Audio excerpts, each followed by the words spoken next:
What up, what up, what up? You are now locked into the Alumni Podcast. If you're joining us on YouTube, please hit that subscribe button and also tap that bell if you haven't already so you can be notified when we drop new content. I am your host, Ken KB Supreme, and joining me as always, my lovely bride, Queen V. What up, Queen? Hey, family. So, Queen, how was your day? My day was good. It was busy, but it was eventful. And I worked out after work. Got, some motivation going on, trying to, keep it right, keep it tight. But it was good. How was your day? My day was good. Had the opportunity to help some clients out at work. Okay. Every day's every day, you know. So, but I did have the opportunity to think about some things at work. Okay. And I was thinking about who is my wife's work husband? How do you know I have one? Oh, I know you got one. And I'm thinking like, man, I should pull up. Okay. I should pull up because I remember who your old work husband was. Okay. Right? He left. Yes, he did. In the reason why I knew who he was, because the work husband will always come out his way to introduce himself to you. Okay. Y'all have y'all little inside jokes going on Right. about work. Right. He knows everything about me. He knows everything about you. Right. So since he left, he good people. Yes, I miss he good him. people. He's very good. Since he Good left, people. I know you didn't recruited another one. I didn't. Wait a minute. You make it seem like I'm just there holding up a sign or taking applications for a work husband. That is not the case. I didn't recruit nobody else. Oh, come on now.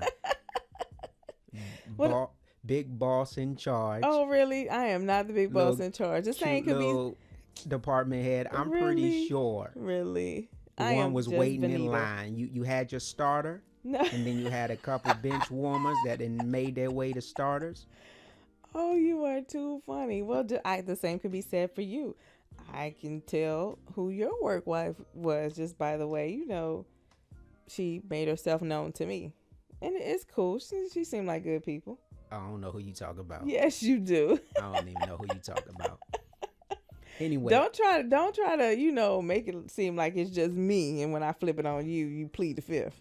I'll plead the fifth.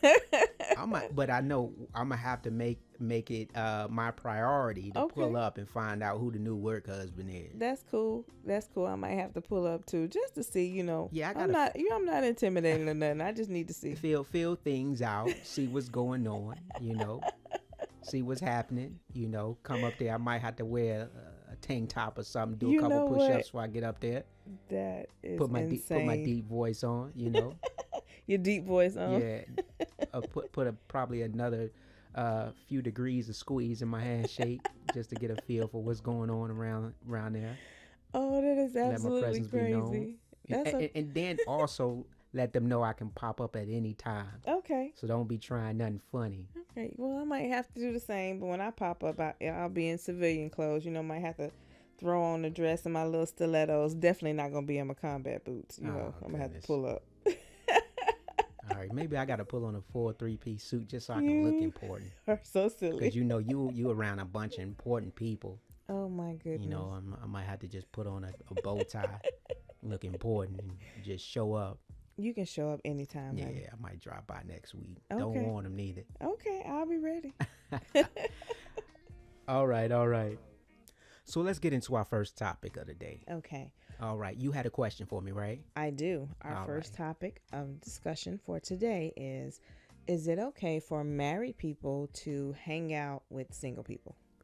I think it could be. Okay. I think it really depends on where that single person is in life and where that married person is in life. Okay. I think it depends on the maturity level. I Mhm. think again, sometimes unmarried folks, not all unmarried folks, but sometimes married folks have that freedom to go out and flirt and party and do all those things that young single people do or old single people do Okay. that a married person can't do. And you might find yourself as a married person living vicariously through that young or that old single person Right. and find yourself in a predicament that you probably shouldn't be as a married individual. Married folks and single folks sometimes have different priorities. Mhm. Single folks have different liberties. Okay. And so again, but am I saying it's all bad? No, not at all. Right. Because sometimes you just got good people that you've known for a long time that Mm-hmm. just may be single. Right. And they respect your marriage and they respect where you are in life. And sometimes it's just good conversation, good camaraderie, good fun, and there's nothing behind that at all. Right. But I think it really depends on where both parties are in life. Like if you're a married folk and you having problems with your marriage, um, and you get around a young, free, single person that's out there flirting and living life to the fullest, Mm-hmm. that's probably not a good decision or a good idea because you're gonna find yourself doing something you shouldn't do. Correct. But if it's just good, clean people, good, clean fun, and just catching up and good old friends, and they know that you're married and they respect that, and they make sure they keep you safe. Right. Like you have a lot of friends that are like family to me, Right. that I would consider friends too, that are single, that I love to death, Correct. and and they respect me, and we're like family. So I know that I'm okay with you going out and hanging out with them because I know that they're gonna make sure, even though I know I trust you and I know, you're a woman of morals, Mm-hmm. and you're gonna always do right by me. Right. Um, but there's single folks that I know that I trust you with completely because I know that they got love for me and they gonna make sure you don't do nothing crazy out there. Right. And I feel the same way. I think it does depend on both person's maturity level and making sure that the single person understands the person is married and respects the spouse and respects the marriage, and also the married person can't let a single person influence their decisions on what they're going to do Right. or what they're not going to do. And I also agree that you have single friends that I consider family that I know have love for you and me, and they would never do anything to jeopardize that. And my main reason for asking that question is I've seen that happen on more than one occasion, that Mm-hmm. some married people, men and women, will hang out with their single friends and just totally act like they're not married or disrespect their marriage or their spouse. And that's just not right. Or they use it as an excuse, well, I was hanging with so and so and I just got caught up. No, you are grown. You're supposed to be mature. You Right. need to know better, right from wrong. And if you can't decipher right from wrong, maybe you shouldn't hang with that person. But no, I do agree. It's the maturity level. Okay. Right. Right. So what about vacations? Because you go on a lot of vacations without me, right? I do. And in fact, I encourage you to go on a lot of vacations. And I thank you. But I know some people may have an issue with married folks going on separate vacations, Right. and they may feel that if you're married, you should go on vacation together. Right. From my stance, I encourage you to go on vacations because I think that you need that time away from being a wife, a mother, and not necessarily saying that you're going to be living freely and doing whatever you want. Right. But I think you need that replenishing period Mm-hmm. and that opportunity to hang out with old friends, to not worry about, is my husband having fun with my friends, incorporating me in the conversations and stuff like that. But you can just be free to laugh and have fun without worrying about, am I having fun, or am I integrated in conversations, or am I here too late? Do I need to leave and go home? Is he tired and stuff like that? So I encourage you to have those periods where you go on vacation and hang out with your friends, have clean fun, and then come back home. Right. Where that old saying that absence made the heart grow fonder. I love seeing you come home with that glow that you have on you after vacations. And so, from my perspective, I think it's okay. Okay. Do I think that married folks should always go on vacation separately? Not at all. I think that as married folks, we should go on vacations, more vacations together than separately. Right. But I do encourage, at least, and for me, I push you to go on vacation with your friends and your old friends and classmates and Mm-hmm. things at least twice a year. Yes. You do, and I appreciate that. And I encourage you as well to go hang out with either your friends or some of our family members that you consider your brothers, so you can hang out with and just talk to and just refresh and replenish yourself. Because I also noticed that same glow or relaxed spirit when you come back. You just seem more refreshed and ready to handle work again, being a dad, being a husband. It's like you're recharging your batteries. Right. So I encourage that as well. And I do also agree that all of your vacations should not be separate from your spouse. Right. Because what is that saying? Are you trying to get away? Are you not happy? And usually the way we do our vacations, or we agree upon, is we have a family vacation, just a husband and wife, you and I vacation or get away, and then one with either our family, friends or classmates or whatever, that we can just hang out separately away from each other for a little bit. And so I think that those vacations, those times away, are important, so that way you can have a positive work-life balance, and you can also take care of yourself as part of self-care. Right. I agree. Hey, did you see what happened with Cam Newton this week? No, what happened with Cam? So one of his ex teammates, his name was Kelvin Benjamin, said some things about him, about his quarterbacking, and that if he had a different quarterback, he would have had better success as a player. Oh, wow. And then he ended up getting traded to Buffalo. Okay. And the very first preseason game that Carolina had was against Buffalo. And so Cam went up to Kelvin Benjamin while they were out warming up pregame. Okay. And approached him to talk to him about the things that he had said.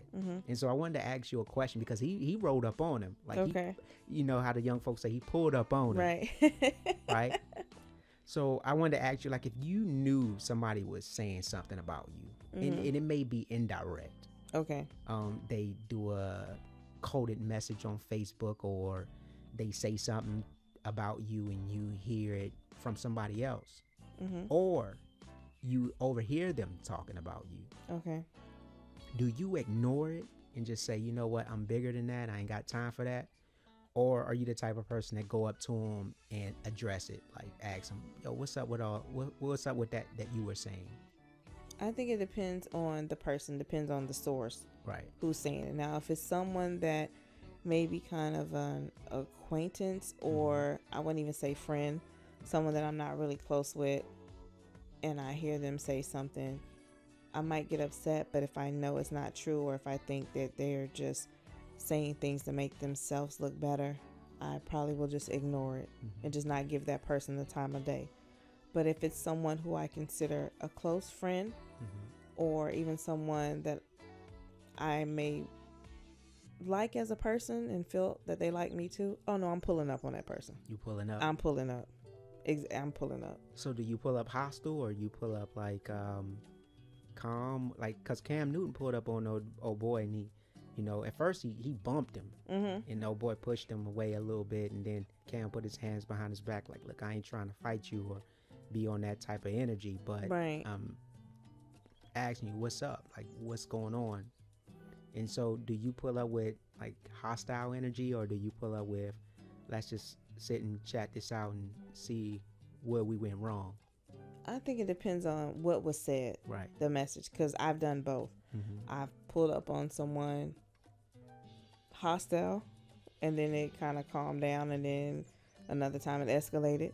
And I've also pulled up on somebody, and it's just been real calm tone manner.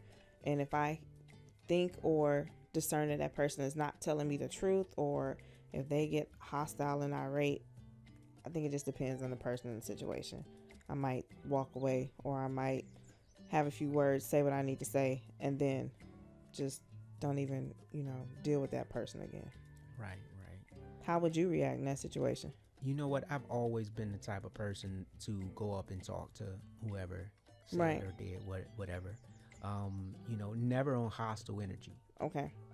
But I do go and ask them, because for me, especially if it's somebody close, right, or if something that can be talked out and common ground can be found. But I'm always the type of person, I don't like negative energy. I don't like being awkward in a room with somebody. Okay. And so I'm all, and I try to, sometimes I to a fault, I try to be the bigger person. Right.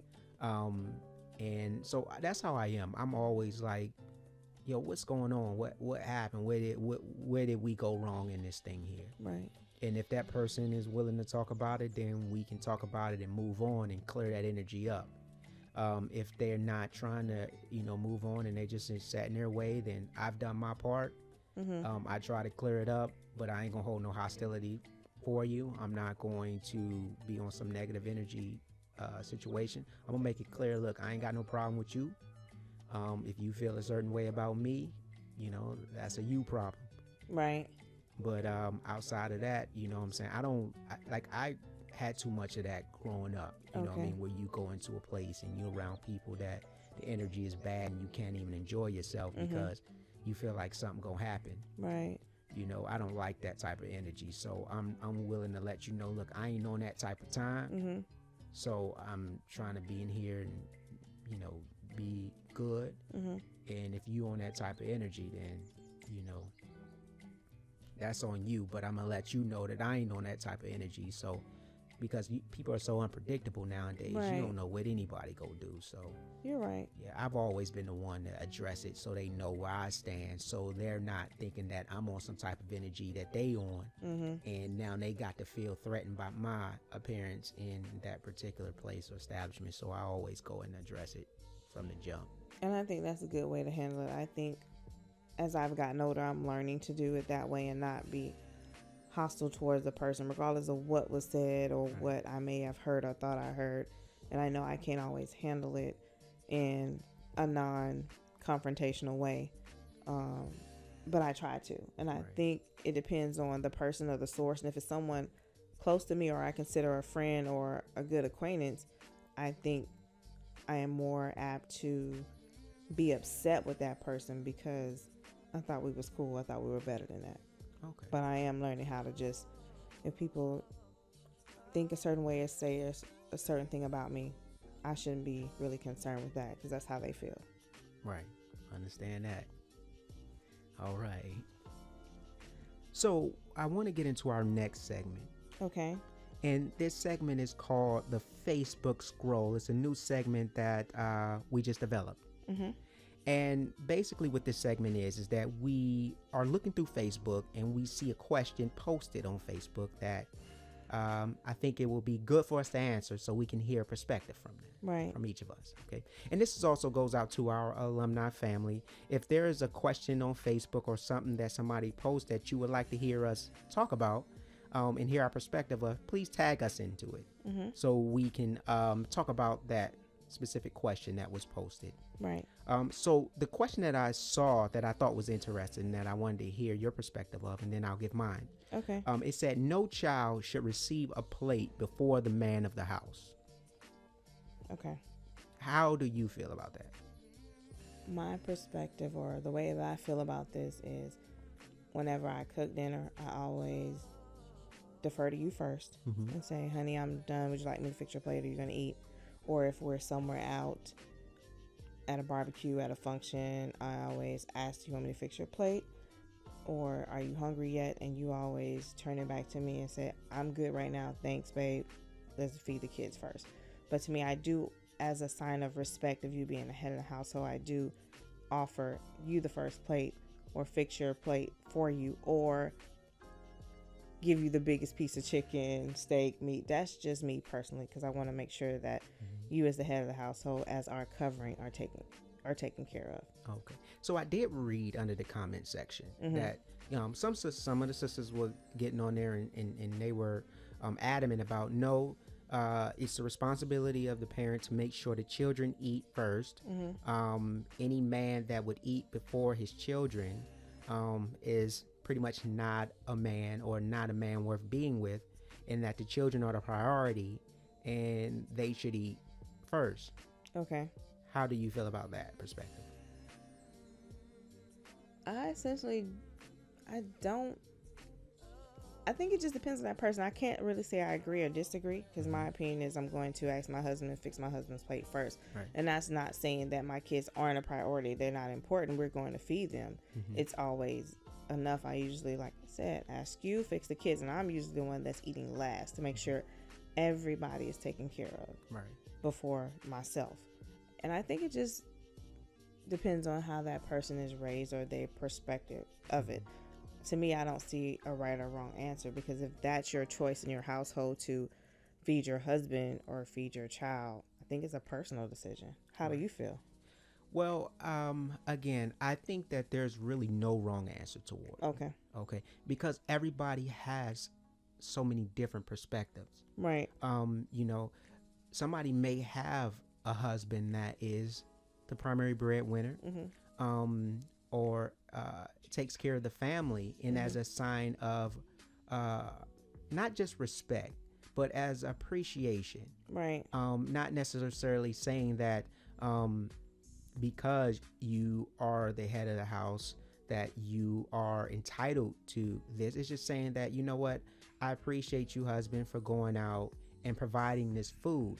I Right. also think that, you know, you have nowadays mothers that are and it's okay to be a mom, and you maybe you don't have a man in your home that is a primary breadwinner, Mm-hmm. or you as a mom are the primary breadwinner, and as a mother lion, you want to make sure your cubs are taken care of. Right. And so your perspective is different from a woman who has a husband that comes home every day bringing home the quote unquote bacon. So again, everybody's perspective of looking at it is different. But I also think that it's okay to be a strong woman who's quote unquote independent, to still have a traditional value of saying, my husband will get the first plate. I think that some people take it to the extreme though, Okay.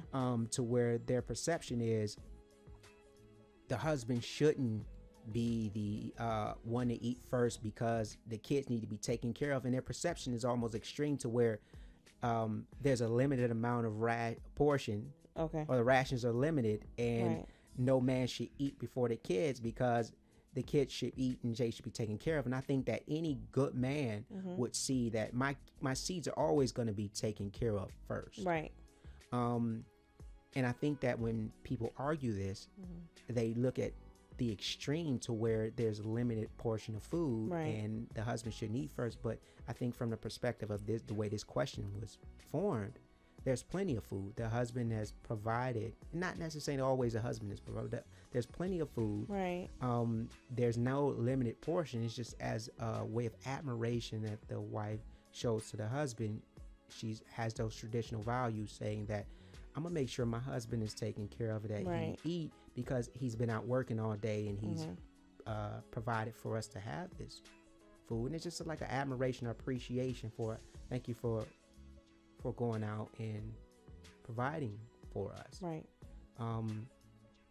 And it's okay for a strong woman to have those traditional values. I Mm-hmm. just think today we're living in a society where it's saying that because a woman still has traditional values toward her husband, she's quote unquote weak, or she's not independent, or she's in his shadow, or she's ultimately submissive, and all this stuff like that. And the perception is just kind of just went out of whack into an extreme. Right. But I think it's also okay for a woman, because her perception is different Mm-hmm. on the value of the man in her life, Right. to say, no, my children are going to be taken care of, or Right. the man to say, yeah, the children should be taken care of. It's okay, Right. both ways. So I don't think that there's a wrong answer to that. Right. Whatever your perception is, to the importance or the way you want that man to feel, is really based on your life I and agree. what you've experienced.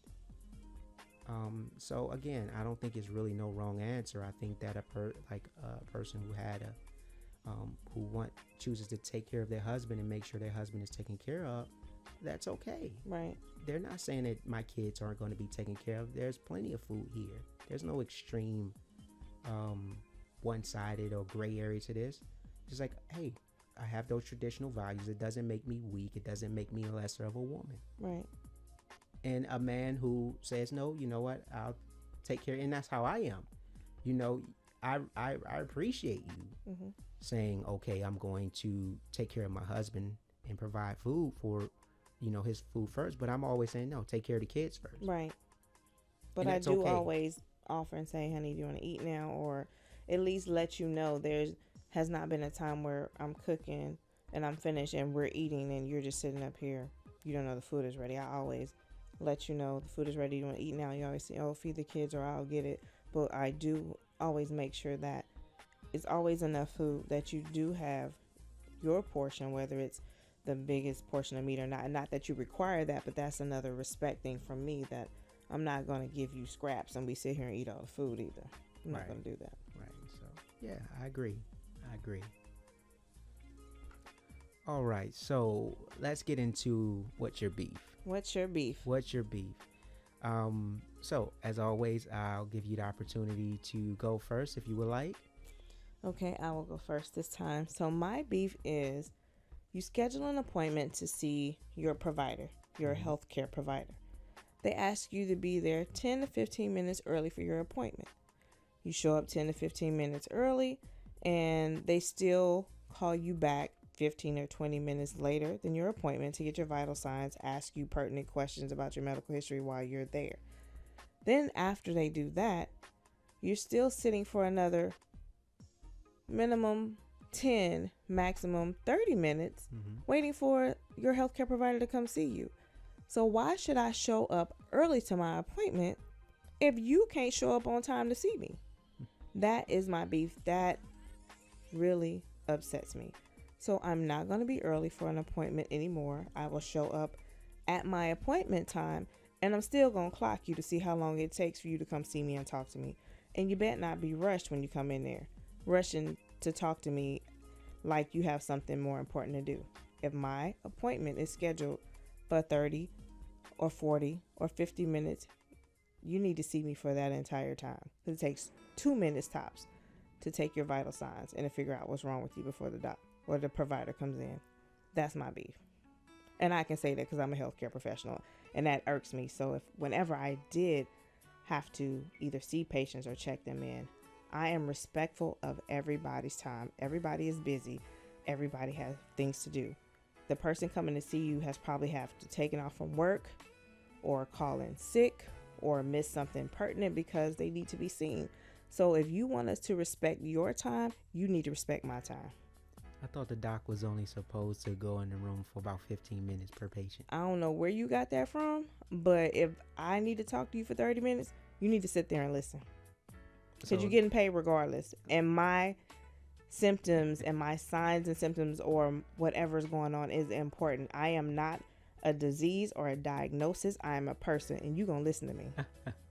So what about the person waiting after you? If he spends 45 minutes in the room with you, then that person's appointment time is now pushed back 15 Not if minutes. you manage your time correctly, not if you space out your times correctly. It can be done. So it needs to get better. And I'm not talking about a specific provider or a specific facility. I've noticed this everywhere in different facilities, different clinics, different cities, different states. So I'm not talking about anybody particularly, but that just burns me up and I don't like it. Right. Okay. I hear you. Because I do hate when I go to urgent care and be sitting in that room for about 4 hours only to be seen for about 12 minutes. Exactly. That's what I'm talking about. All right. What's your beef? Okay. So my beef is, and again, I know some people are going to disagree with me. Okay. And that's fine. But my beef is with people, and this is strictly for people that are close to you.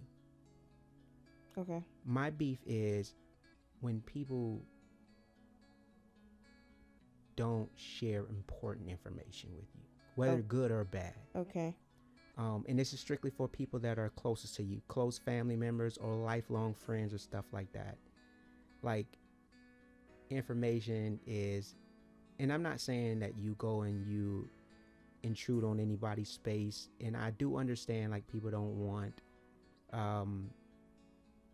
people to provide so much sympathy and empathy and all that stuff like that, but right. When people say, I don't want nobody to know, the closest people to you, and you have people that love you that will support you and that will provide that support and those prayers and those things like that, and nobody lets them know what's going on, or you keep it secret, and then you lose all that support and all those prayers and all those loves and those well wishes. So when things happen and you get it like out of nowhere, it's so much more devastating. Yeah. Because nobody told you. And again, I'm sensitive because I understand that some people don't want the information to be out. Right. But I think it should come with a caveat, like, yeah, this is happening. They don't really want a lot of people coming down on them, and then you respect that, but you're prepared mentally, instead of when something bad happens, then you get the flood of all this information coming. And you know that those sayings where it says, love on people while they're still with you, right, and tell them how you feel. And you never get that opportunity, especially for people that are close to you and that you love, because you never get the information.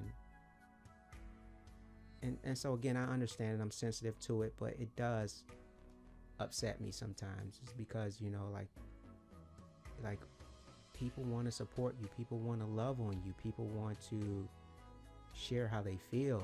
Right. And you never get that opportunity because no one wants to share information that they have. And so that's pretty much my beef. Okay, that's understandable. I think that sometimes it might be hard for that person as well to maybe share it or keep repeating it, and maybe they're trying to deal with it themselves. But I understand, because you want to be there for that person without intruding on their privacy, even if it's just saying, hey, I'm here, I got you, whatever you need, I love you. Whether it's prayers, well wishes, or love. And I have felt upset about things like that too. So I agree with. Right. And again, I know, because sometimes people are going through things and they tell close friends or close family, Right. Don't tell anybody. Right. But then there's times where like, and I'm not talking about the person that's affected by, Right. That's dealing or battling something. Okay. It's people that know what's going on, and like they don't. I mean, and then again, I'm talking about people that are close to somebody. Exactly. You don't necessarily have to say this is actually what's going on, but hey, somebody's not doing too well, keep them in prayer, or maybe you should call such and such. You don't have to tell me like what's going on. Right. You can say, hey, again, because we all we have our lives going on. Just because you haven't talked to somebody in a long time doesn't mean that the love that you have for them is any less, or her or anybody is any less, or you still love them as family. Right. And so it's always good to not necessarily say, hey, this such and such is going on. It's just like, hey, why don't you give such and such a call, or shoot them a message, or shoot them a message, or something like that. So I mean, that's pretty much my beef. I won't go too much into it, but do you have a positive word for today? I do. So my positive word for today is bloom where you are planted. And I've heard that throughout my nursing career.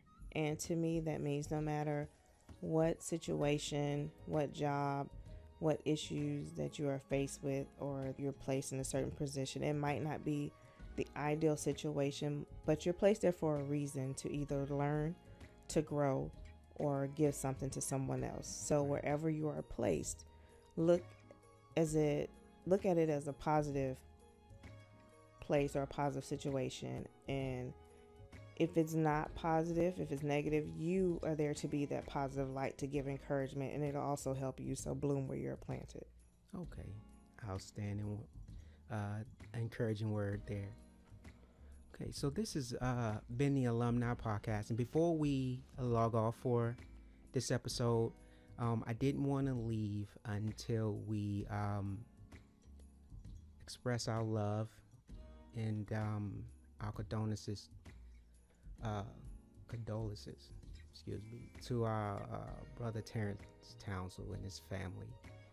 Um, man, it hurts because when we got to Japan, we were all like family, and those brothers that came and took me into their fold as a young sailor when I got to Japan. No matter where we are in life, those brothers are family to me. Mm-hmm. And I love them like brothers. And so to hear this past weekend, the passing of our beloved brother Terrence was one that stung, because I love that brother, and he has always been a kind-hearted, beautiful spirit. And we're going to miss you, brother. And we send our condolences to your family. Know that we love you, and we pray that you rest easy, and you put up a good fight, and I hope that he know that he was loved by all of us and everyone I feel that had an opportunity to know him, to meet him. He's left an everlasting impression on our lives, and he will dearly, dearly, dearly be missed, and always hold a place in our heart. Amen. I am really still upset about this. Because Terrence and I bonded, because we're both from Mississippi. Mm-hmm. So we bonded over that, and we just would always laugh when we saw each other, give each other encouraging words.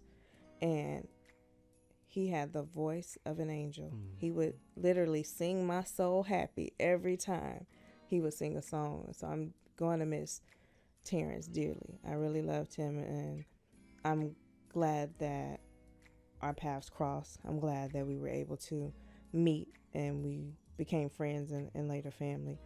And I'm glad I was able to tell him prior to him being sick that, I love him. We'll always be friends, and I will really miss him. So my condolences to his family. Absolutely. He was very, very special. Absolutely very special. All right. This has been the Alumni Podcast. Thank you for joining us. We appreciate y'all listening.